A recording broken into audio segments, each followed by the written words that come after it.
तो चलिए आज बात करते हैं एक ऐसी शख्सियत की, निकोला टेस्ला। एक ऐसा इंसान जिसकी पूरी जिंदगी उसी ताकत के इर्द गिर्द घूमती रही जिसे वो काबू में करना चाहता था, बिजली। सोचिए, एक ऐसा दिमाग जिसने हमारी आज की मॉडर्न दुनिया को तब देख लिया था जब उसका कोई नामो निशान तक नहीं था।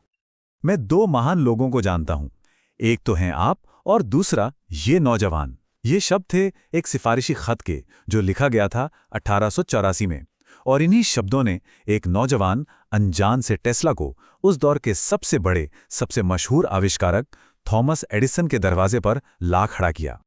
तो शुरुआत कहां से करें? चलिए शुरू करते हैं उनके जन्म से। कहते हैं कि 1856 में जब टेस्ला का जन्म हुआ तो बाहर भयानक तूफान और बिजली कड़क रही थी। क्या यह उनके आने वाले कल का एक इशारा था? शायद हां। टेस्ला के पास ना एक कमाल की, कह सकते हैं कि एक सुपर पावर थी। वो बड़ी बड़ी मुश्किल मशीनों को सिर्फ अपने दिमाग में ही डिजाइन कर सकते थे। सिर्फ डिजाइन ही नहीं, बल्कि दिमाग में ही उसे बनाकर, चलाकर, टेस्ट भी कर लेते थे। ये कमाल की काबिलियत उन्हें अपनी माँ से मिली थी, जो खुद भी एक आविष्कारक थी। मतलब कोई औजार उठाने से पहले ही आविष्कार उनके दिमाग में बनकर तैयार हो जाता था, एकदम परफेक्ट। और अब आता है टेस्ला के करियर का वो सबसे बड़ा मोड़, सबसे बड़ा टकराव। एक ऐसी लड़ाई जो सिर्फ दो इंसानों के बीच नहीं थी, बल्कि दो आइडियाज के बीच थी।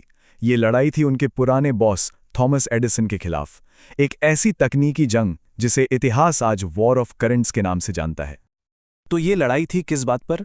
असल में ये दो तरह की बिजली की लड़ाई थी। एक तरफ था एडिसन का डायरेक्ट करंट, यानी डीसी। सोचिए, ये महंगा था और ज्यादा दूर तक जा नहीं पाता था, अपनी ताकत खो देता था। और दूसरी तरफ था टेस्ला का ऑल्टरनेटिंग करंट, यानी एसी। ये एक गेम चेंजर था। ये हाई वोल्टेज पर बहुत दूर तक बिना किसी खास नुकसान के सफर कर सकता था। मतलब साफ था, शहरों को रोशन करने के लिए एसी हर मामले में डीसी से बेहतर था, चाहे वो एफिशिएंसी हो, रेंज हो या फिर लागत। और जब एडिसन को लगा कि वो तकनीक में हार रहे हैं, तो ये लड़ाई बहुत बहुत खराब हो गई। एडिसन ने अपने विरोधी को नीचा दिखाने के लिए एक पब्लिक कैंपेन शुरू कर दिया। वो लोगों को ये बताने लगे कि टेस्ला का एसी करंट जानलेवा है, और ये साबित करने के लिए उन्होंने सरेआम जानवरों को एसी करंट से मार कर दिखाया। सोचिए ये जंग किस हद तक चली गई थी। अरबों डॉलर, आज के हिसाब से देखें तो ये इतनी बड़ी रकम है कि हम सोच भी नहीं सकते। और टेस्ला ने इतनी बड़ी दौलत छोड़ दी। क्यों? सिर्फ अपने पार्टनर जॉर्ज वेस्टिंगहाउस की कंपनी को बचाने के लिए। उन्होंने अपने एसी पेटेंट्स की सारी रॉयल्टी फाड़कर फेंक दी। मतलब उन्होंने विज्ञान की जंग तो जीत ली, लेकिन इस जीत की कीमत अपनी पूरी दौलत से चुकाई। करंट्स की जंग तो खत्म हो गई, पर टेस्ला का दिमाग कहां रुकने वाला था, बल्कि उनकी सोच और भी बड़ी हो गई थी। अब उनकी नजरें सिर्फ तारों से बिजली भेजने पर नहीं थीं। वो एक ऐसे भविष्य का सपना देख रहे थे जो वायरलेस था। और इसी सपने को हकीकत में बदलने के लिए आया उनका अगला बड़ा प्रोजेक्ट, वार्डनक्लिफ टावर। जरा सोचिए, एक ऐसा टावर जो पूरी दुनिया में बिना किसी तार के बिजली और जानकारी भेज सकता था। एक ग्लोबल वायरलेस नेटवर्क बनाने का ऐसा शानदार आइडिया जो अपने वक्त से 100 साल आगे था। और फिर आई रेडियो की कहानी। ये एक और दौड़ थी जिसे टेस्ला लगभग जीत चुके थे। रेडियो के सबसे जरूरी पेटेंट्स टेस्ला ने फाइल किए, लेकिन एक और कॉम्पिटिटर मार्कोनी ने टेस्ला के ही आइडियाज का इस्तेमाल करके एक ट्रांसमीटर बना लिया। और जानते हैं क्या हुआ? मार्कोनी ने पहला ट्रांस अटलांटिक सिग्नल भेजा और नोबेल प्राइज भी जीत लिया। टेस्ला को क्रेडिट मिला? नहीं। कई दशकों बाद अदालतों ने जाकर यह माना कि रेडियो की असली नींव तो टेस्ला के काम पर ही रखी गई थी। और यहीं से टेस्ला की जिंदगी में एक बहुत दुखद मोड़ आता है।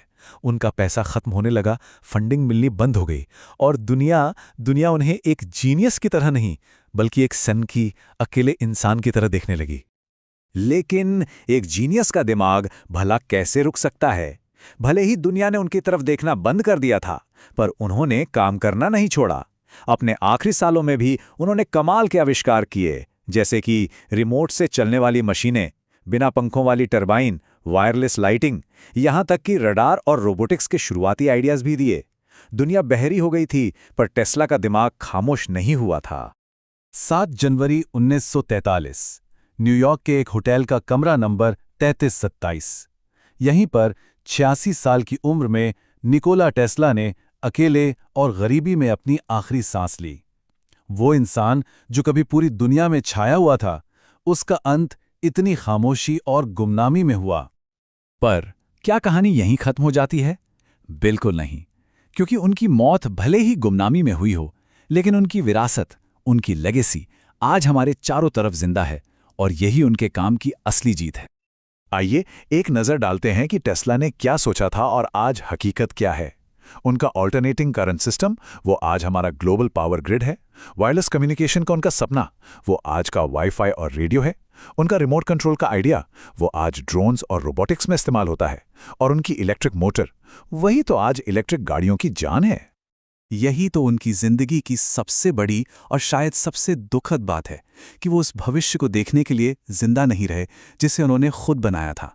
हम सब आज टेस्ला के बनाए भविष्य में जी रहे हैं। उनकी नाकामी सिर्फ कुछ वक्त के लिए थी, पर उनकी सोच हमेशा के लिए है।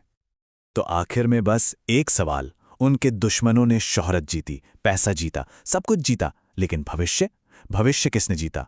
इस पर जरूर सोचिएगा, क्योंकि हर बार जब हम एक स्विच ऑन करते हैं, एक लाइट जलाते हैं, तो असल में हम उसी जीनियस को याद कर रहे होते हैं जिसने सबसे पहले पूरी दुनिया को रोशनी में नहाया हुआ देखा था।